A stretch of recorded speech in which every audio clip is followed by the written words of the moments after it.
those of you who no longer live in our great city, I want to welcome you to famously hot Columbia, South Carolina.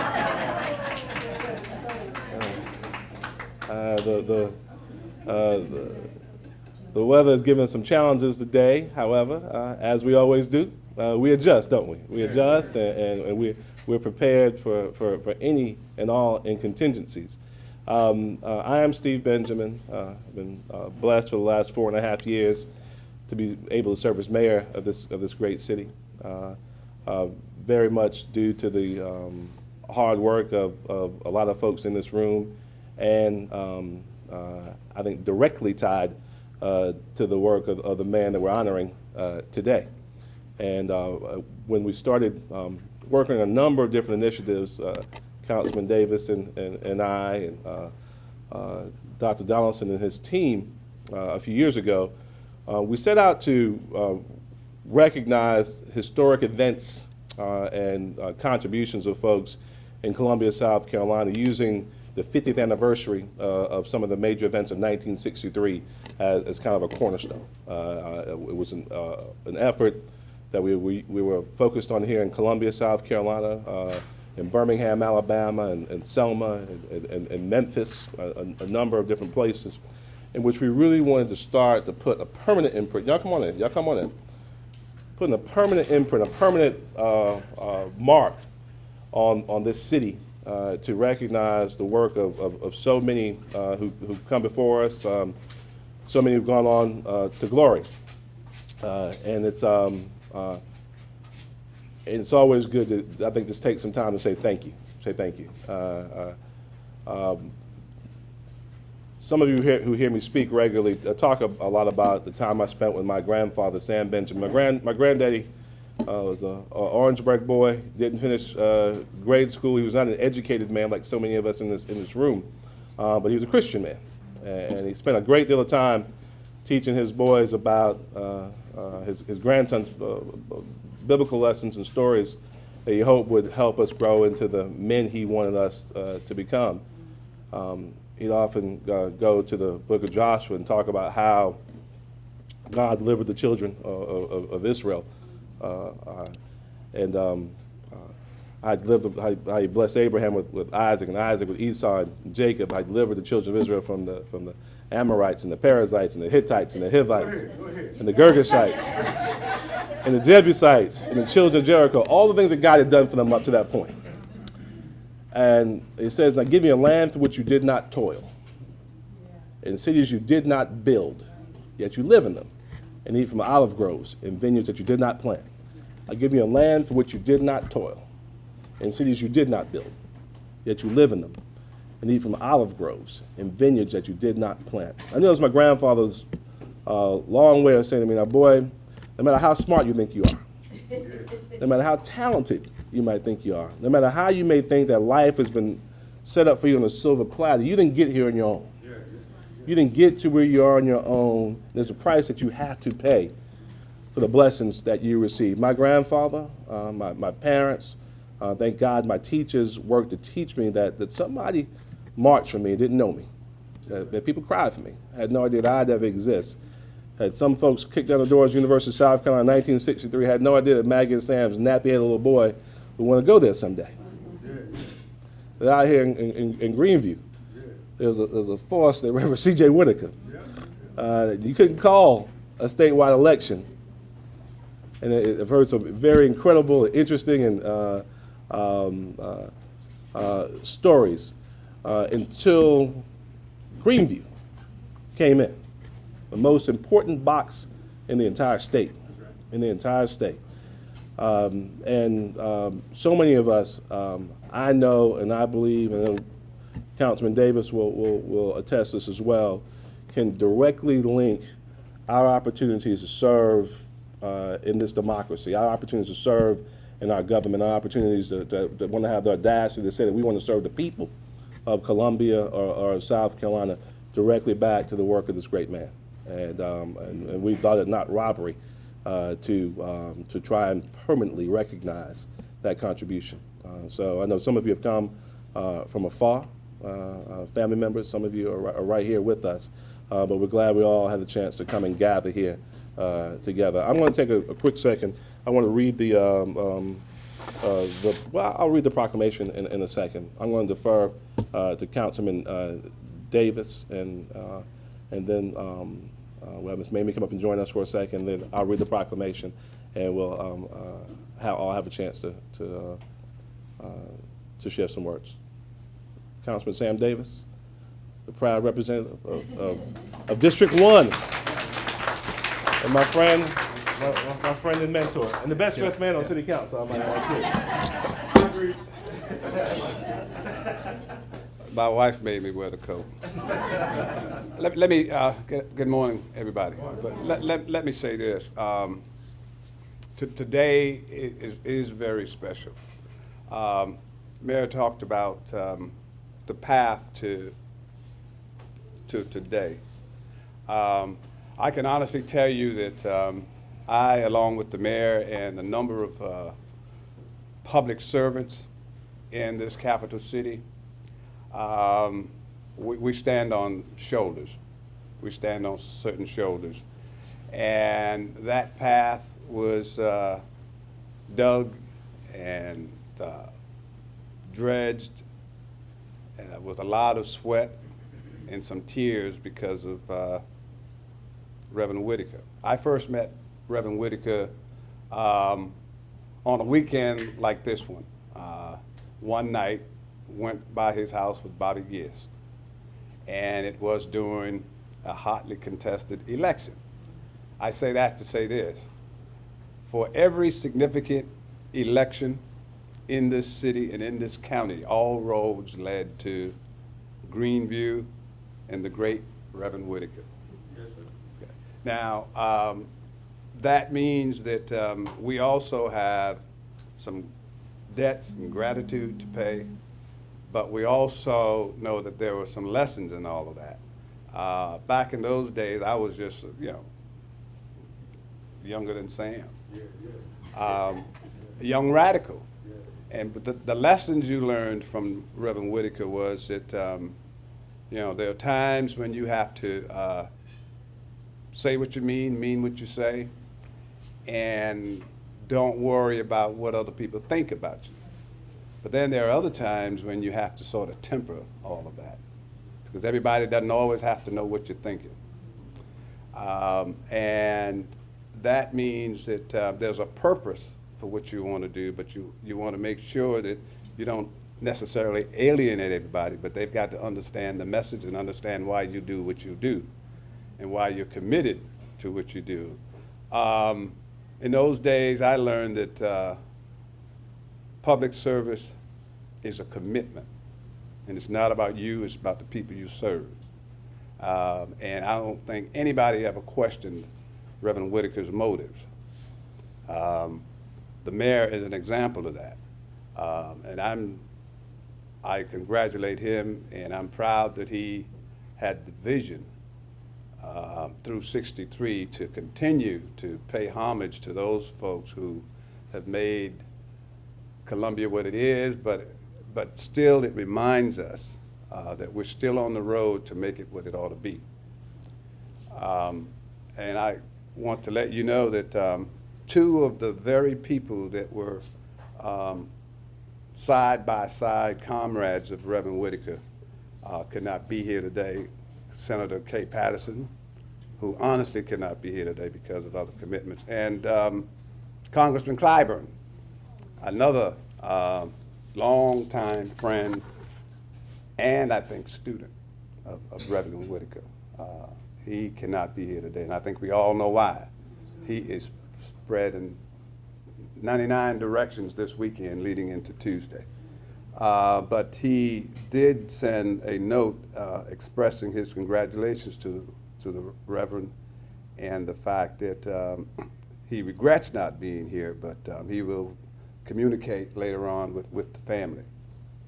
So today is special. We're not on the corner, but we're in the tent.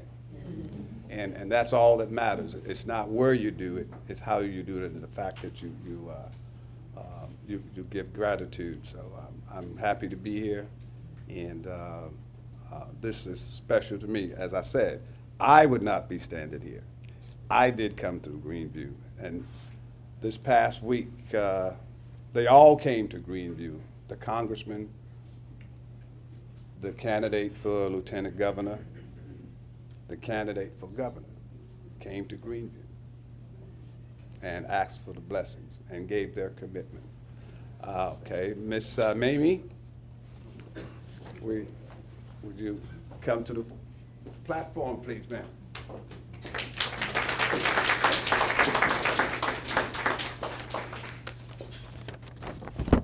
What a blessing. Thank you everybody for being here. Mayor Benjamin, God bless you, thank you. Councilman Davis, thank you both. Sam and the awesome team that brought this together. Any North Columbia Civic Club members that may be here, any other elected or appointed officials, past and present, friends, distinguished associates, and family. Thank you for remembering and honoring our father with this original historic marker. Whitaker Square. Whew. How thoughtful you are to make a place with Daddy's name on it. We are humble, for we know the impact he made in our family, community, and world. But you must know that Daddy often remarked that when he died, he guessed he would just be that, not necessarily remembered. You see, Daddy did what he did for all of us because he loved us and wanted to make sure anyone who was not acknowledged and given the same opportunities as the next person would have a chance to live life to their fullest potential.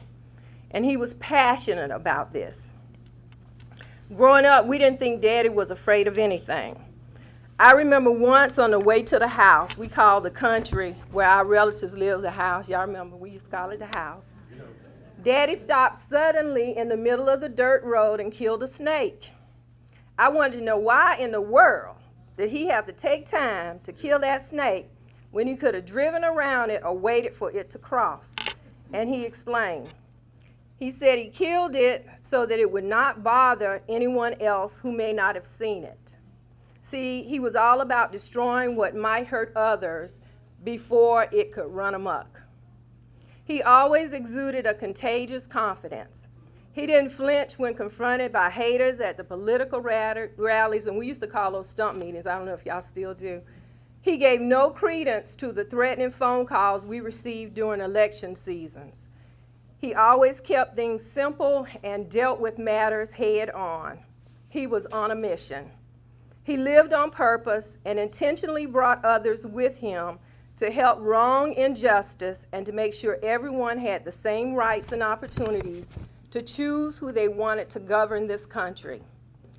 Daddy taught us regular old, plain old life lessons. He taught us business sense.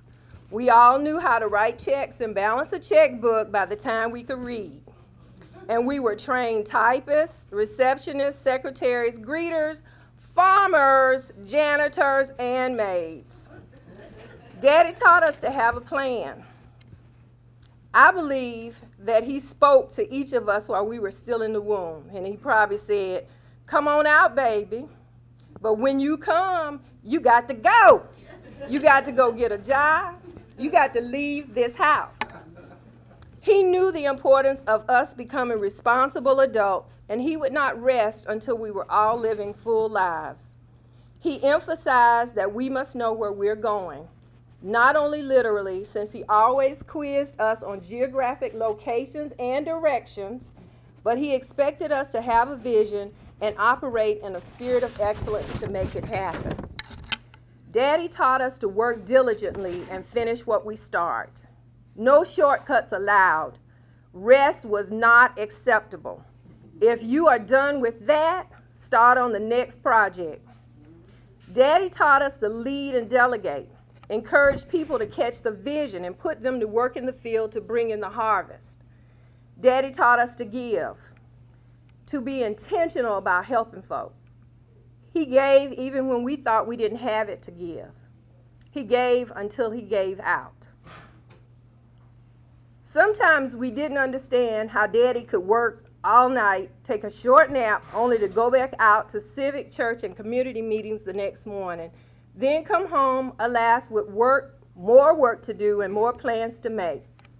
We had to be involved, for that is how we spent time with him and how he gifted us while raising us. He didn't know how to stop or to slow down. There were people who had needs, and there were people we needed to talk to recruit and to get the vote out. The particular intersection that was chosen, Farrow and Wilkes Roads, is apropos, as our parents built a house and raised a family only 2 blocks away from that location. Daddy traveled these roads often to go to work, go to see family, go to downtown meetings, and to pick up folks to register and to vote.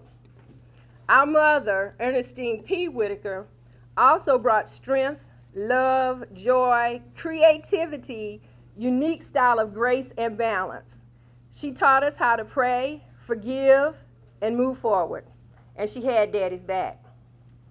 Hopefully, this crossroad, C.J. Whitaker Square, will inspire those of us who knew him to remember who he was, what he stood for, and share the difference he made in our lives with others. And hopefully, those of you who didn't have a chance to meet him will become more curious to learn about how he impacted a community, city, state, world. Curious enough to research, to find answers, and to be encouraged by what you find. So I challenge all of us to reflect, dig deep, and find ways that we can make an even greater impact in our world. Many are already involved in change, and I applaud you. But if you are not, it's not too early, because Daddy has some great grandchildren out here, great grandchildren out here, and it's certainly not too late to start. Thank you again for honoring our father.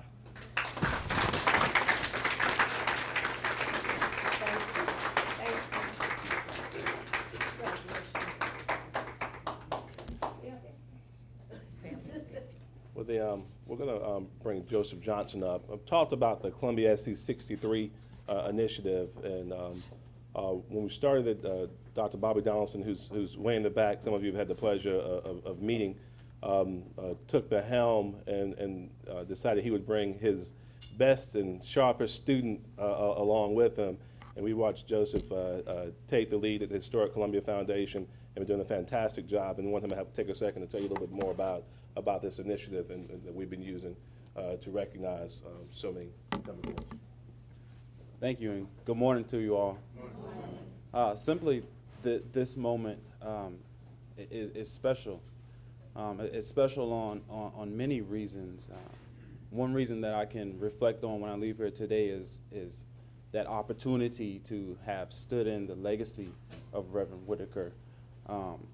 I've come to believe that you truly don't know where you're going or realize where you're going until you realize and recognize the past.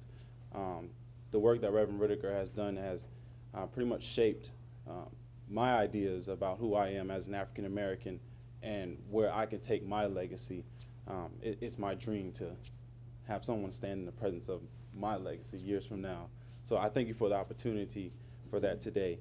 And also, on behalf of Dr. Donaldson, on behalf of Robin Waits, I would like to extend my welcome from my historic Columbia family, as well as Columbia SC 63, and it's because of efforts by our African American predecessors like Reverend Whitaker, Columbia SC 63, historic Columbia, as well as the city of Columbia get to build a visual representation of just what was African American history like in Columbia, South Carolina, and that's going to be a lasting impression that those of us after can reflect on that as well and form some sense of identity. Our goal at Columbia 63 is to help collect, help manage oral interpretations, documents, artifacts that all point towards the city of Columbia and the civil rights era here in the city. It is our idea that we collect all these different types of modes of history so that we can display these things to those of us who have no idea of the rich African American history that's found here in Columbia, South Carolina, as well as outside. So again, I just want to say thank you to you all. Thank you.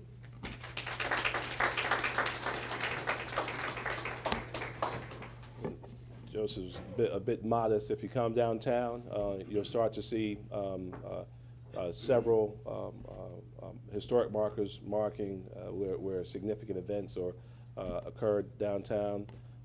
He and a few others are overseeing some significant archaeological digs in the site, the Majeska Simpkins house.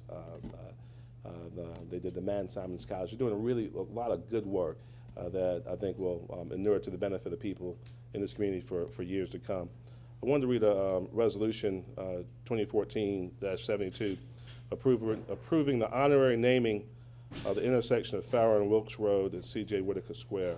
Whereas the late Reverend C.J. Whitaker was considered to be a political powerhouse within the African American community of Richland County, and whereas Reverend Whitaker was a graduate of Booker T. Washington High School, studied theology at Benedict College, and was a 40-year employee of the South Carolina Department of Mental Health. And whereas in 1955, Reverend Whitaker was called to preach and was ordained and licensed as a minister of the gospel by the Reverend M.C. Fennell, pastor of Rehoboth Baptist Church. Reverend Whitaker pastored 4 churches during his lifetime. And whereas Reverend Whitaker served as the chair of the Political Action Committee for the Columbia branch of the NAACP and the Interdenominational Ministerial Alliance, he also served in leadership capacities in the Prince Hall Grand Lodge of the Free and Accepted Masons of South Carolina, as vice chair of the Richland County Democratic Party, on the executive committee of South Carolina Democratic Party during the election of I.S. Levy Johnson and James L. Felder, and participated as a delegate to the 1968 and 1972 Democratic conventions. And whereas 1984, Reverend Whitaker received the Order of the Palmetto from Governor Richard Riley. And whereas throughout Reverend Whitaker's lifetime, he was affected by the actions of prominent hate groups. However, times changed, and Reverend Whitaker went on to push for city services in North Columbia. His advocacy flourished with the 1963 founding of the North Columbia Civic Club. And whereas Reverend Whitaker's primary motivation was to be a servant, thus when he served, he worked.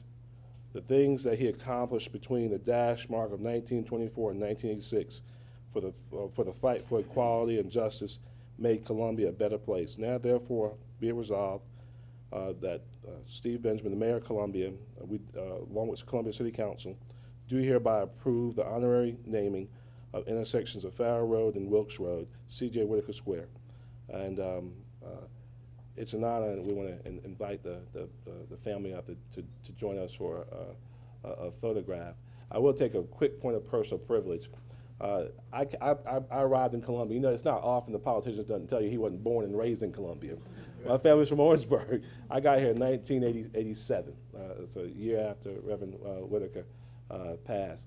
So most of what I've learned from Reverend Whitaker has come from so many of you. It's come from Dr. Donaldson and Joseph's research. But most of what I learned from Reverend Whitaker, I learned where most black men learn most of what they know, in the barbershop. in the barbershop. My brother Malik Whitaker, law school friend, we spent numerous conversations talking about the legacy of Reverend Whitaker, and it's just exciting to finally be here. So we want to present you all with this. Y'all come on up. The family, come on up. Let's get a good picture. And I did drive by this morning. The signs are up. So, You know, this is a very special occasion because of you know, what Reverend Whitaker really did to help enhance the quality of life and the political participation of African Americans, and for everybody in Columbia for that matter. His footprint, for example, would give you people like Congressman Clyburn, Senator Kay Patterson, Harriet Fields, I.S. Levy Johnson, Richard Riley, the mayor, and myself, because of the groundwork that he laid and the significant contributions he made to not just the Democratic Party, but to the political process in general in Richmond and Lexington and the city of Columbia. I know that his teachings involved commitment to public service and not forgetting the people you profess to represent, and making sure that you honestly concentrate on those things that are important to the neighborhoods, that are important to the community in general. And because of that, a lot of people are more conscious of the process. They're more conscious of their responsibilities. They're more conscious of their responsibilities to their fellow man and to the political process, the importance of participating, the importance of making sure that you hold people in public office accountable for what they promise, for what they do, and for what they say they're committed to.